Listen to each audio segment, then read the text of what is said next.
Well, today's video, yes, and I'm going to put that in quotes, bad aquascaping decisions. Whether it be, I could also call it fails. I might call it that as well. I don't know exactly. But are they necessarily fails? Are they bad decisions? I don't know. You be the judge. Let me know.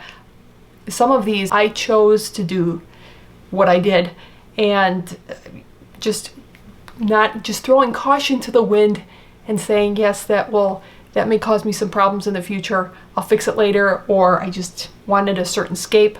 Willing to deal with the ramifications, and there we go. I am in the studio. We are covering those 4 back there.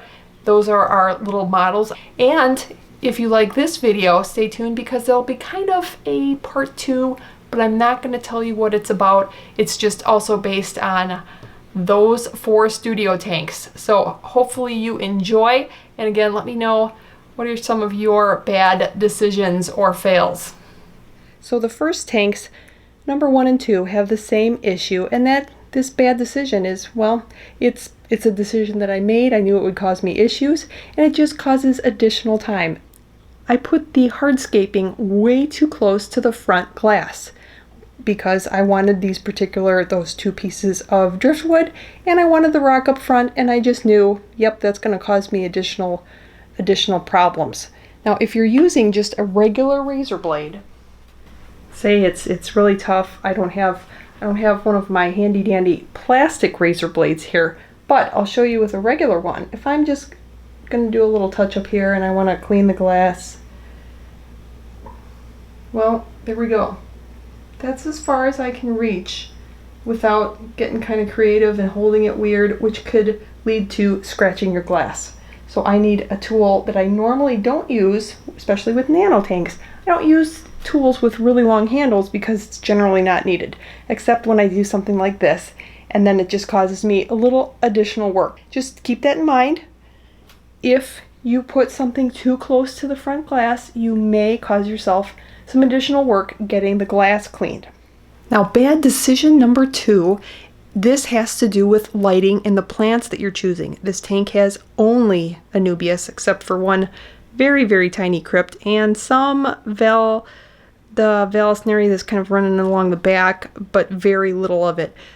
So with the light that we have on top of here, it does produce a decent amount of light, and it may in fact be a little bit too bright, especially for a tank that has only Anubias. It doesn't have very many fast growing plants, so that, as you can see on some of these Anubias leaves, there is some algae growing, which means frequently that the light is a little bit too bright for it. So what I would need to do to compensate for this is to add some faster growing plants, and that should definitely help it out. I could also reduce the light a little bit, but a lot of my plants are doing very nicely in the other tanks.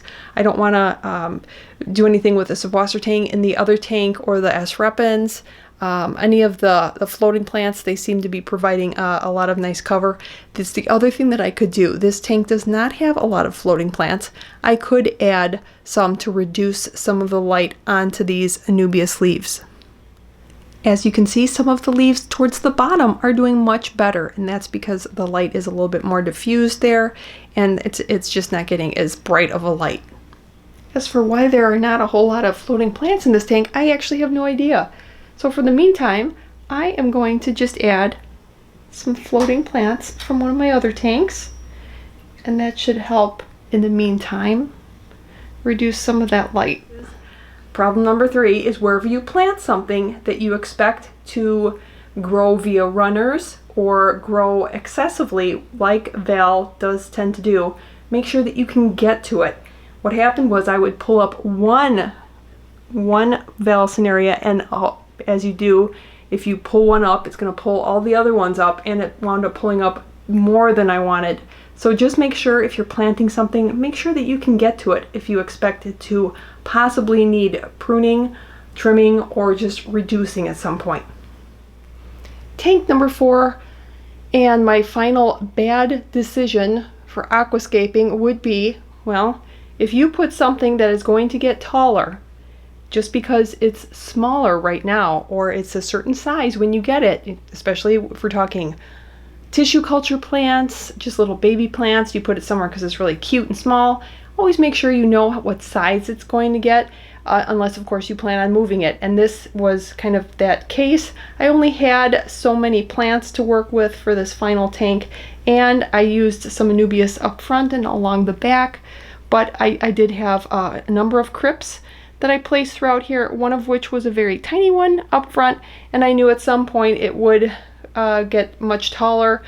I actually didn't expect it to grow faster than the one in back, but sometimes that happens too, especially if you have smaller baby plants. You may not, once you put them in your tanks, you may forget what kind they are. So if it's a regular crypt versus a crypt parva that stays a lot smaller, they may look very similar to you in the beginning, and you may just think it's going to get bigger, or you think it may stay smaller and it doesn't. It surprises you.